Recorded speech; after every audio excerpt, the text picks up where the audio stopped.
नमस्कार दोस्तों, स्वागत है आपका मेरे YouTube चैनल स्मार्ट तैयारी पर। आज के वीडियो में मैं आपके लिए लेके आई हूँ, अगर सीजी प्री डीलेड फर्स्ट लिस्ट में नाम नहीं है तो सेकंड लिस्ट का क्या चांस है। अगर आप हमारे चैनल पे नए हैं तो सबसे पहले हमारे चैनल को सब्सक्राइब कर लीजिए ताकि आपको सीजी प्री डीलेड 2025 से जुड़ी जानकारी प्राप्त हो सके। अगर आपने सीजीपीएससी प्री डीलेड के फर्स्ट काउंसलिंग लिस्ट में नाम नहीं आया है तो घबराइए मत। बहुत से छात्रों की यही सबसे बड़ी चिंता होती है। इस वीडियो में मैं आपको स्टेप बाय स्टेप बताऊंगी कि सेकेंड लिस्ट में आपके कितने चांस हो सकते हैं और किस तरह से तैयार रहें और कौन कौन से प्रैक्टिकल कदम उठाने चाहिए।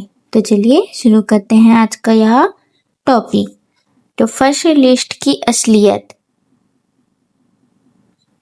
आमतौर पर फर्स्ट लिस्ट में वे छात्र आते हैं जिनकी रैंक सबसे अच्छी होती है और जिन्होंने काउंसलिंग में चॉइस फिलिंग के टॉप ऑप्शन दिए होते हैं। पर ध्यान रखें, हर साल कुछ सीट खाली भी रहती है क्योंकि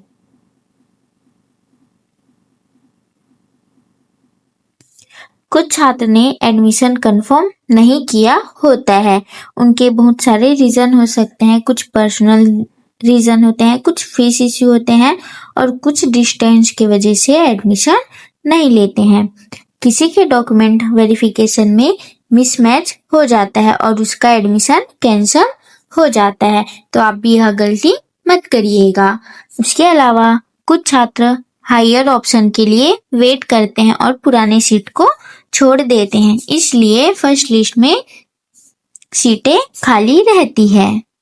नोट, इसलिए फर्स्ट लिस्ट के बाद भी बहुत सारी सीट बच जाती है। यही वजह है कि सेकेंड लिस्ट और बाद की लिस्टें आती है।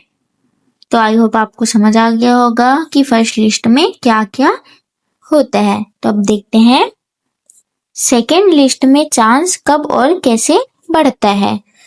तो सेकेंड लिस्ट में बची उन सीट को भरने के लिए जारी किया जाता है। अगर आपके चांस इस बात पर डिपेंड करती है कि आपकी रैंक, अगर आपकी रैंक बॉर्डर लाइन है तो बहुत ही अच्छे चांस है कि आपका सेकेंड लिस्ट में नाम आ जाए। पहले राउंड में कितनी सीट खाली रहती है। अगर ज्यादा स्टूडेंट ने भाग नहीं लिया है तो सेकेंड लिस्ट में कट ऑफ और भी नीचे जा सकता है और जिससे पहले राउंड की सीट खाली रह जाती है। अब आगे देखते हैं category reservation. SC, ST, OBC, EWS category के लिए हिसाब से अलग अलग मूवमेंट होता है, तो इस बात पर भी सेकेंड लिस्ट में आपके नाम आने के चांसेस बढ़ जाते हैं।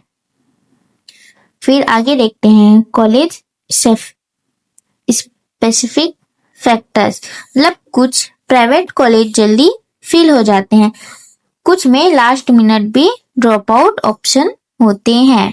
इसके लिए टिप कि अगर आपकी रैंक बॉर्डर लाइन है तो सेकेंड और थर्ड लिस्ट में एडमिशन के स्ट्रॉन्ग चांस होते हैं, इसलिए रिपोर्टिंग के लिए डॉक्यूमेंट और अपनी फी अच्छे से रेडी रखें। अगर आपको यह जानकारी अच्छी लग रही होगी तो इस वीडियो को लाइक करें और हमारे चैनल को सब्सक्राइब करें ताकि आपको सीजी प्री डीलेड 2025 से जुड़ी जानकारी प्राप्त हो सके। तो चलिए वीडियो में आगे देखते हैं। अभी तुरंत क्या करें, इसका एक्शन प्लान। तो आपका टेक्निकल स्टेप यह हो सकते हैं। तो सबसे पहले आपको काउंसलिंग पोर्टल पर रोजाना लॉगिन करके अपडेट चेक करें। मतलब आज 17 तारीख को सेकेंड लिस्ट जारी होने वाला है, तो आप अपना ईमेल एड्रेस, SMS या नोटिफिकेशन के लिए रजिस्टर नंबर और ईमेल अच्छे से चेक करके रखें। जैसे ही लिस्ट आएगा आप अपना नाम चेक कर सकते हैं।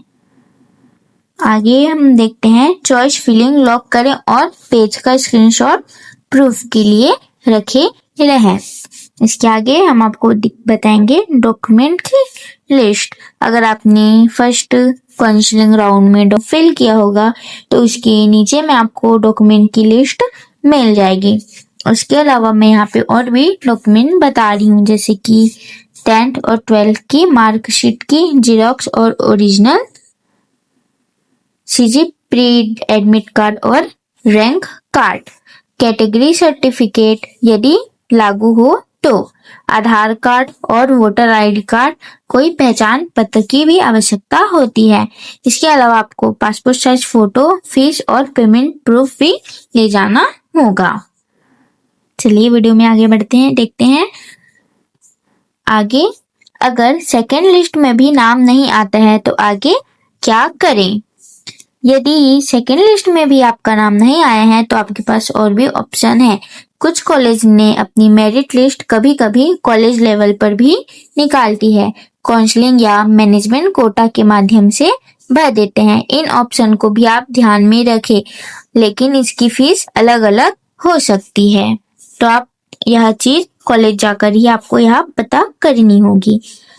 उसके अलावा आप थर्ड लिस्ट का इंतजार कर सकते हैं। उसके अलावा आप सीधे एडमिशन क्वेरीज के लिए कॉलेज में कांटेक्ट करके वैकेंसी या सपोर्ट एडमिशन के लिए पूछ सकते हैं। अगर आपको यह जानकारी अच्छी लग रही होगी तो हमारे चैनल को सब्सक्राइब करें और बेल आइकन को ऑल पर सेट करें, ताकि आपको सीजी प्री डीलेड 2025 की जानकारी प्राप्त हो सके। तो चलिए अब वीडियो में हम आगे देखते हैं रियलिस्टिक एक्सपेक्टेशन एंड मोटिवेशन। आपको यह समझना बहुत जरूरी है कि काउंसलिंग एक डायनेमिक प्रोसेस है। हर साल का कट ऑफ ऊपर नीचे होते रहता है। कई स्टूडेंट सेकेंड या थर्ड लिस्ट में ही एडमिशन मिला होता है, इसलिए उम्मीद बनाए रखें और तैयारी में लगे रहें। चलिए आगे बढ़ते हैं। इसके अलावा आपके मन में और कुछ सवाल आ रहे होंगे। अगर आपकी सवाल इनमें से कोई एक है तो आपके डाउट क्लियर हो सकते हैं। तो जैसा कि आपके मन में सवाल यह आ सकता है कि फर्स्ट लिस्ट मिस करने पर मेरा पूरा मौका खत्म हो गया है क्या? तो नहीं, सेकेंड लिस्ट, थर्ड और स्पोर्ट लिस्ट भी आते हैं और बहुत से स्टूडेंट को बाद में भी एडमिशन मिलते हैं, तो आप यह सभी चीजों का ध्यान रखें। इसके अलावा अगर आपका क्वेश्चन यह होगा कि क्या मैं दूसरी काउंसलिंग में विकल्प बदल सकता हूँ, तो हाँ, सामान्यतः आपका चॉइस फिलिंग अगले राउंड के लिए अवेलेबल रहता है। अगर पोर्टल अच्छी जानकारी के लिए पोर्टल पर रूल्स देख लें।